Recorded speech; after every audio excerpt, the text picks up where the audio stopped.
Hi guys, welcome to my channel. Rebel అంటే star ఏరా, star అంటే రెబల్ ఏరా. రెబల్ స్టార్ ప్రభాస్ది ద రాజా సాబ్ ట్రైలర్ వచ్చింది.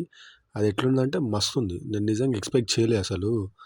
మన పాత డార్లింగ్ సినిమాలో ఉన్న ప్రభాస్ ఇప్పుడు కనిపించిండు. దీనికి మాత్రము మన మారుతికే థ్యాంక్స్ చెప్పాలి. ఎందుకంటే ఈ మధ్యలో అంటే ఒక 2-3 మూవీస్ ముందు అన్ని సెటిల్డ్ యాక్షన్ ఉండే.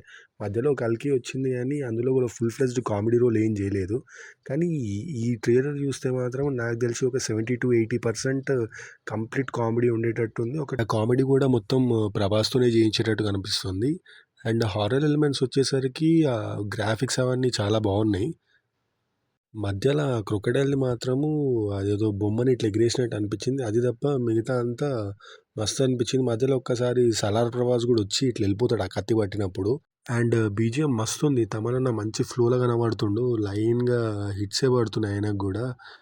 ఈ ట్రైలర్ స్టార్ట్ అయినప్పుడు ఒక బీజీఎం ఉంటది. అప్పటిదాకా ప్లెజెంట్ ఉంటది. సడన్‌గా ఒక హారర్ టైప్‌కి వెళ్ళిపోతదనమాట మ్యూజిక్. అది చాలా మంచిగా అనిపించింది. ఇక హారర్ మ్యూజిక్‌తోని థియేటర్‌లో దడ పుట్టిస్తాడు అనుకుంటా నేనైతే తమనన్న.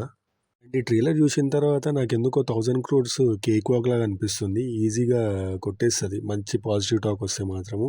అండ్ మారుతి గారికి థ్యాంక్స్ చెప్పాలి. కొత్త ప్రభాస్‌ని చూపించింది. కొత్తది కాదు, సారీ, పాత ప్రభాస్, వింటేజ్ ప్రభాస్‌ని చూపించినందుకు thank you so much Maruthi గారు. ట్రైలర్‌లో అయితే వింటేజ్ ప్రభాస్‌ని మస్తు చూపించిండు. థియేటర్‌లో కూడా ఒక 60-70% చూపించినా చాలు మనకి. సినిమాని బ్లాక్ బస్టర్ కాకుండా ఎవ్వరు ఆపలేరు.